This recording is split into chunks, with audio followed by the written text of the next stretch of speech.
الله وبركاته. الحمد لله رب العالمين، والصلاة والسلام الأتمان الأكملان على خاتم النبيين وسيد المرسلين نبينا محمد وعلى آله وصحبه أجمعين.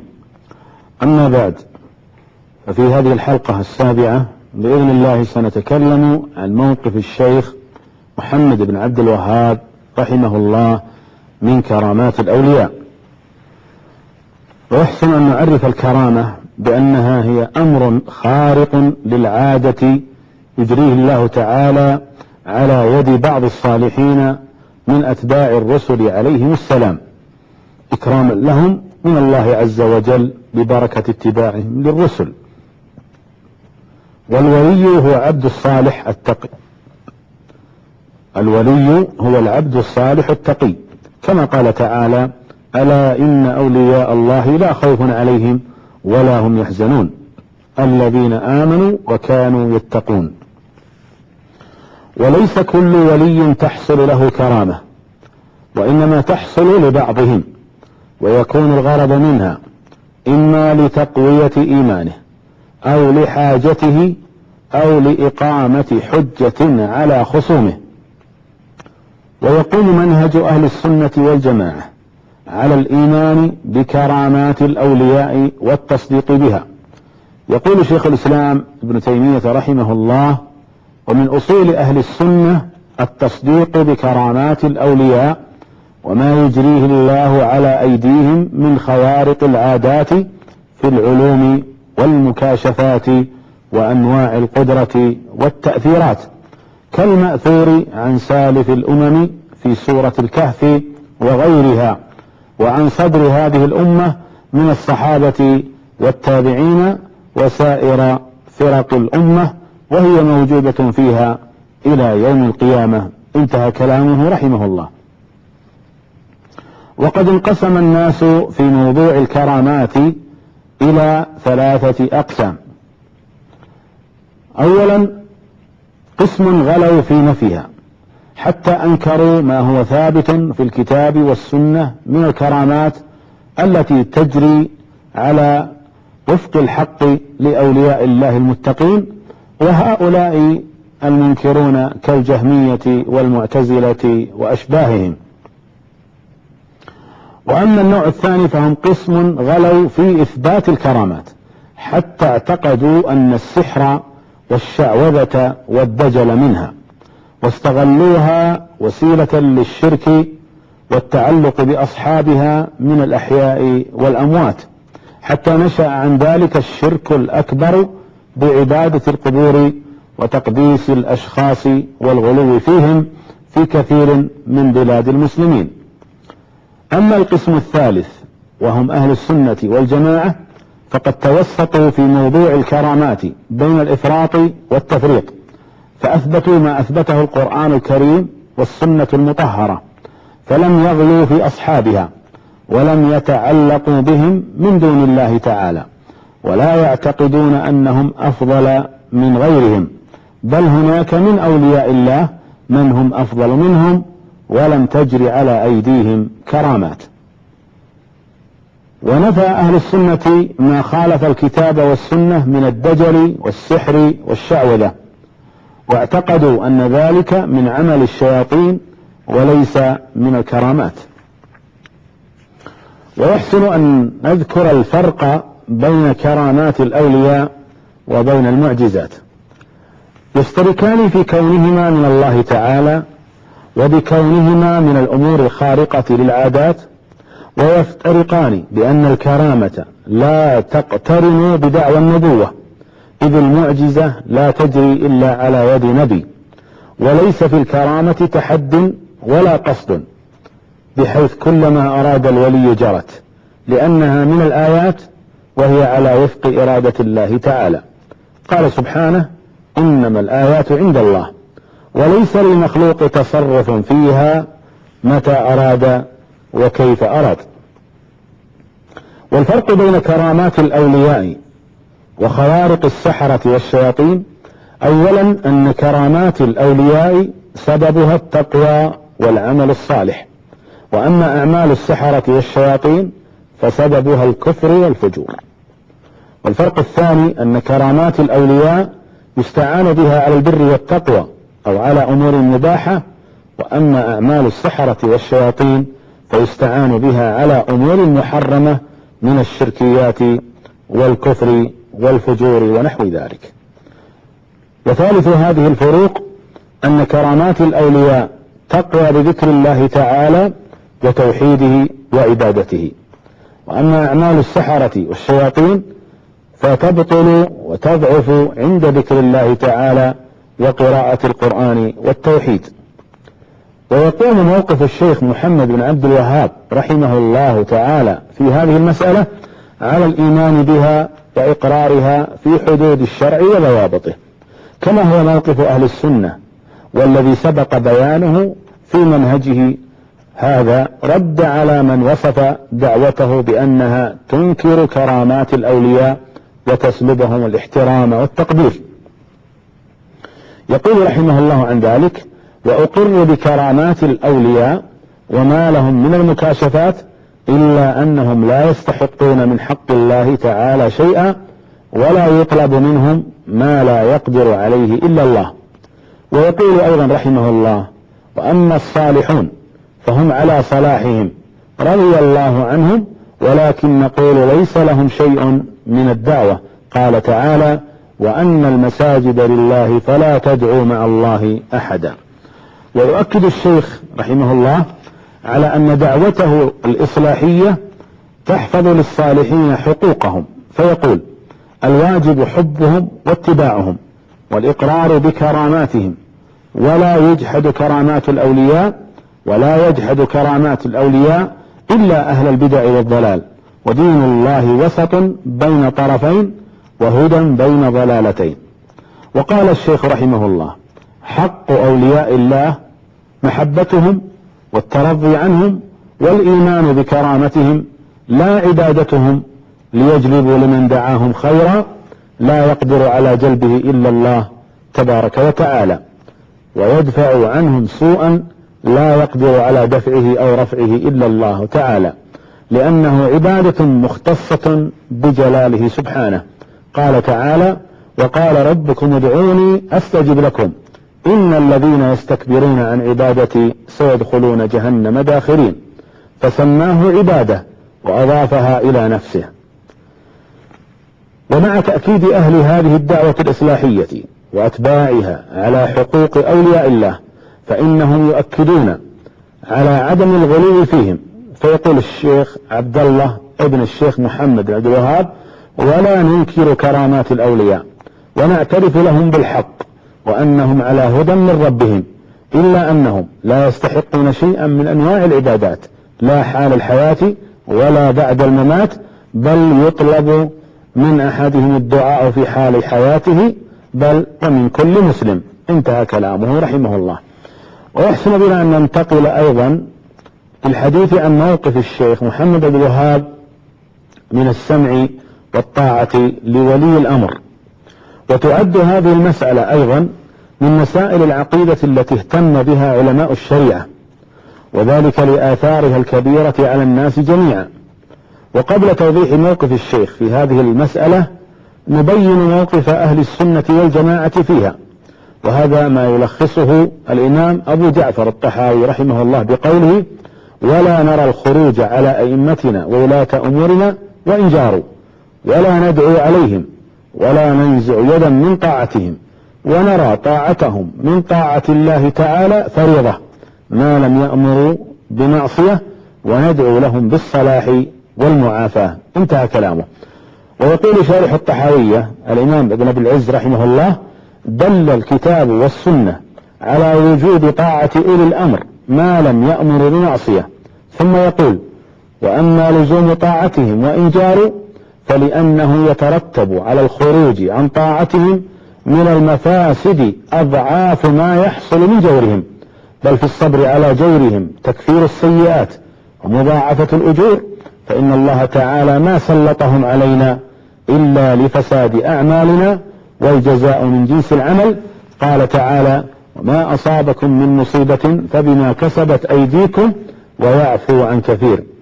فإذا أراد الرعية أن يتخلصوا من ظلم الأمير الظالم فليتركوا الظلم. ويقول الموفق بن قدامة رحمه الله: ومن السنة السمع والطاعة لأئمة المسلمين وأمراء المؤمنين برهم وفاجرهم ما لم يأمروا بمعصية، فإنه لا طاعة لأحد في معصية الله.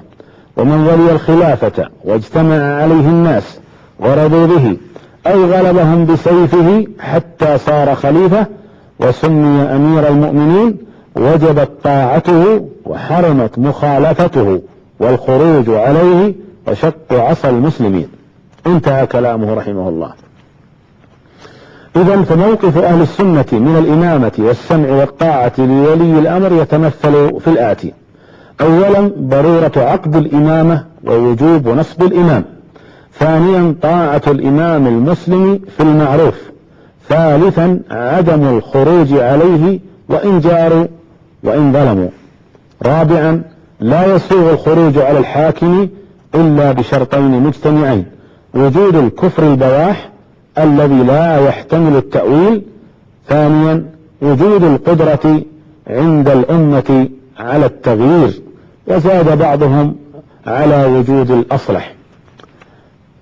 وخامسا مناصحتهم بالطريقة الشرعية والدعاء لهم بالصلاح والاستقامة. فهذه الأمور الخمسة عليها العمل عند علماء أهل السنة والجماعة، وكتبهم مليئة بالتأكيد عليها، ويستدلون في هذا على نصوص كثيرة من الكتاب والسنة، منها قوله تعالى: وإذ قال ربك للملائكة إني جاعل في الأرض خليفة. قال القرطبي رحمه الله: هذه الآية أصل في نصب إمام وخليفة يسمع له ويطاع، لتجتمع به الكلمة وتنفذ به أحكام الخليفة، ولا خلاف في وجوب ذلك بين الأمة ولا بين الأئمة. وقول النبي صلى الله عليه وسلم: إذا خرج ثلاثة في سفر فليؤمروا أحدهم، رواه أبو داود. يقول شيخ الإسلام ابن تيمية رحمه الله معلقا على هذا الحديث: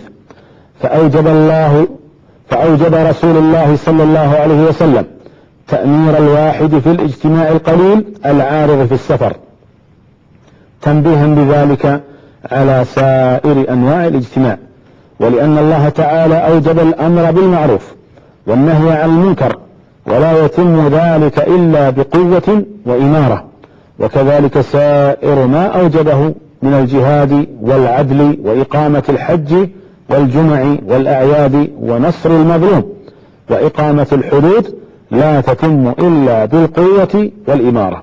فالواجب اتخاذ الإمارة دينا وقربة يتقرب بها إلى الله تعالى، فإن التقرب إليه فيها بطاعته وطاعة رسوله من أفضل القربات. انتهى كلامه.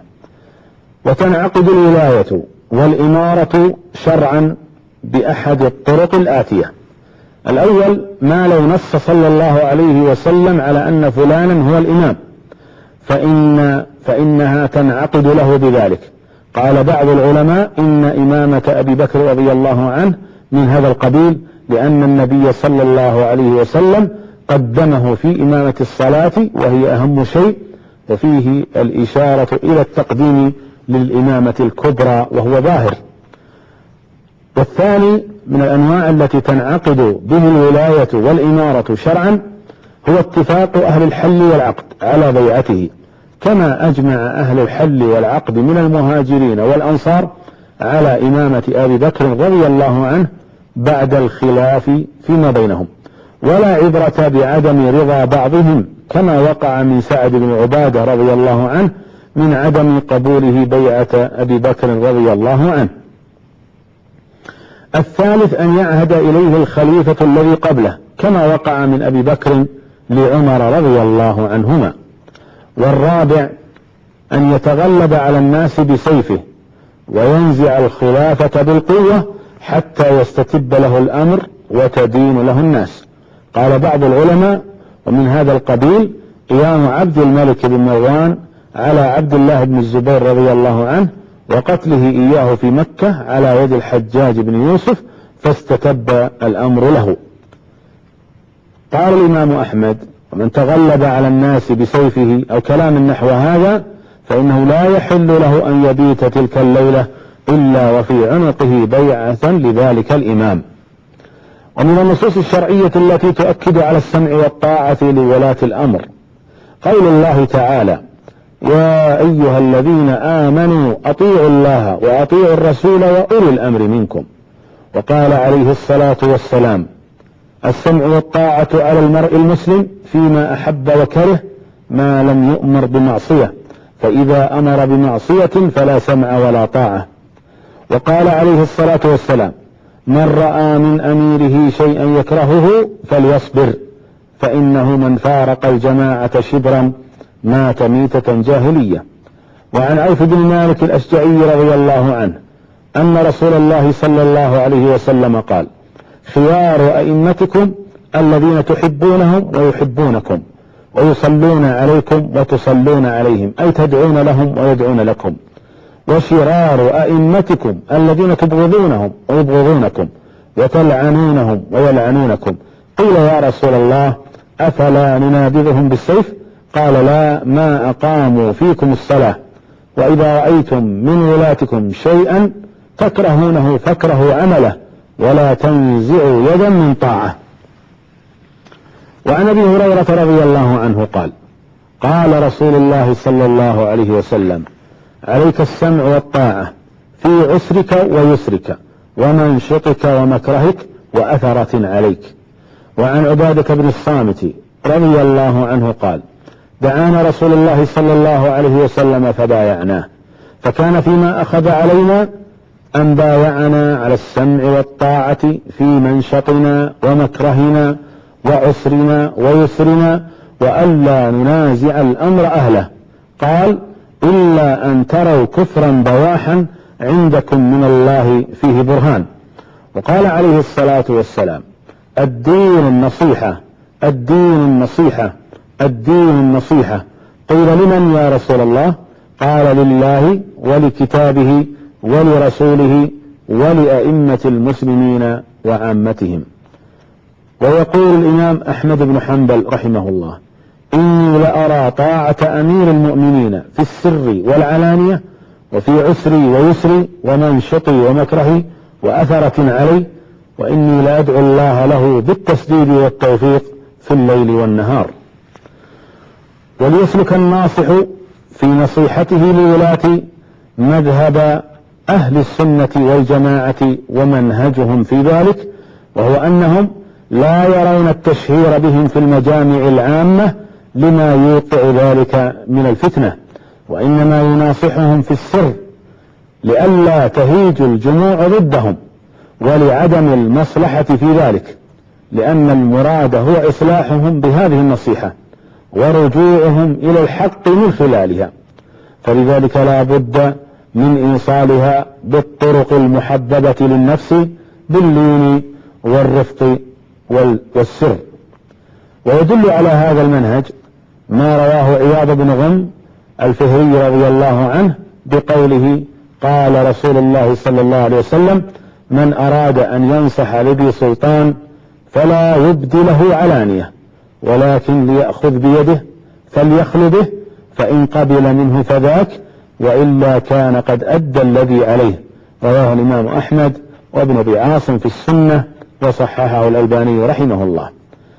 يقول الإمام ابن رجب الحنبلي رحمه الله في شرحه لحديث الدين النصيحة قال: والنصيحة لأئمة المسلمين معاونتهم على الحق وطاعتهم فيه وتذكيرهم به وتنبيههم في رفق ولطف ومجانبة الوثوب عليهم والدعاء لهم بالتوفيق. انتهى كلامه. وبعد بيان منهج أهل السنة والجماعة في هذه القضية والنصوص الكريمة المؤيدة لهم، نأتي لذكر موقف الشيخ محمد بن عبد الوهاب رحمه الله في هذه المسألة. وقد بين موقفه هذا في رسالة سماها 6 أصول عظيمة مفيدة جليلة، حيث قال: الأصل الثاني أمر الله بالاجتماع في الدين ونهى عن التفرق، إلى أن قال: الأصل الثالث أن من تمام الاجتماع السمع والطاعة لمن تأمر علينا ولو كان عبدا حبشيا. فبين النبي صلى الله عليه وسلم هذا بيانا شائعا ذائعا بكل أنواع البيان شرعا وقدرا، ثم صار هذا الأصل لا يعرف عند أكثر من يدعي العلم، فكيف العمل به؟ كما يؤكد الشيخ رحمه الله على هذا المعنى بأسلوب آخر، وذلك في رسالته الموسومة بمسائل الجاهلية، حيث ذكر أن من أمور الجاهلية التي خالفهم فيها رسول الله صلى الله عليه وسلم مخالفة ولي الأمر وعدم طاعته. يقول الشيخ: الثالثة أن مخالفة ولي الأمر وعدم الانقياد له عندهم فضيلة، وبعضهم يجعله دينا، فخالفهم النبي صلى الله عليه وسلم في ذلك، وأمر بالصبر على جور الولاة، وأمر بالسمع والطاعة والنصيحة لهم، وغلظ في ذلك وأبدى وأعاد. ويوضح الشيخ موقفه في هذه المسألة أيضا بقوله: وأرى وجوب السمع والطاعة لأئمة المسلمين برهم وفاجرهم ما لم يأمروا بمعصية الله، ومن ولي الخلافة واجتمع عليه الناس ورضوا به وغلبهم بسيفه حتى صار خليفة وجبت طاعته وحرم الخروج عليه. ويقول أيضا رحمه الله: وأرى الجهاد ماضيا مع كل إمام برا كان أو فاجرا، وصلاة الجماعة خلفهم جائزة. وإذا كان هذا هو منهج أهل السنة والجماعة في التعامل مع ولاة الأمر، وهذا هو موقف الشيخ الإمام من هذه القضية المهمة، فبه يمكن الرد على الفرية التي تقول إن الشيخ لم يلتزم بمنهج أهل السنة تجاه التعامل مع الحاكم عملا، وإن كان ملتزما به قولا، فهو قد خرج على الحاكم في ذلك الوقت وهو الخليفة أو الحاكم العثماني، ولم يعترف له ببيعة أو سلطة. والجواب عن هذه الفرية أو هذه الشبهة أن نقول: تجمع المصادر التاريخية على أن منطقة نجد لم تكن ضمن مناطق النفوذ العثماني، ولا وطأتها قدم حامية تركية قبل الدعوة، بل لم تعرها السلطة العثمانية أي اهتمام، وإنما كانت نجد مجموعة من الأمارات الصغيرة المتنافرة، كما سبق أن بينا في حالة الجزيرة العربية السياسية قبل الدعوة، بالإضافة إلى الحالة السياسية والدينية السيئة التي كانت تعاني منها الدولة العثمانية في ذلك الوقت. وننظر أيضا في تعامل الشيخ مع القيادات السياسية الحاكمة في تلك البلاد، ففي حريملة مثلا حينما قام بالدعوة بعد وفاة والده وتألب عليه بعض أهلها، خرج الشيخ منها دون أن ينازع أهلها في الأمر، ثم كان حاله كذلك مع عثمان بن معمر حاكم العيينة حينما ناصره أول الأمر، ثم بعد أن خذله لم ينازعه الشيخ ولم يخاصمه سياسيا رغم وجود أنصار للشيخ في العيينة. وهكذا كان حال الشيخ رحمه الله مع حكام الدرعية، فقد حفظ لهم حقوقهم السياسية ومكانتهم الاجتماعية، واستمر مؤيدا ومناصرا لآل سعود، وهكذا أئمة الدعوة بعده من الحكام الشرعيين من آل سعود. فهذا كله يدحض فرية خروج الشيخ على الحاكم والسلطان في ذلك الوقت، ويبين موقفه في هذه المسألة الموافقة لمنهج أهل السنة والجماعة كما اتضح بيانه. نأتي إلى نهاية هذه الحلقة السابعة، وإلى لقاء آخر إن شاء الله في الحلقة القادمة. إلى ذلك الحين أستودعكم الله. السلام عليكم ورحمة الله وبركاته.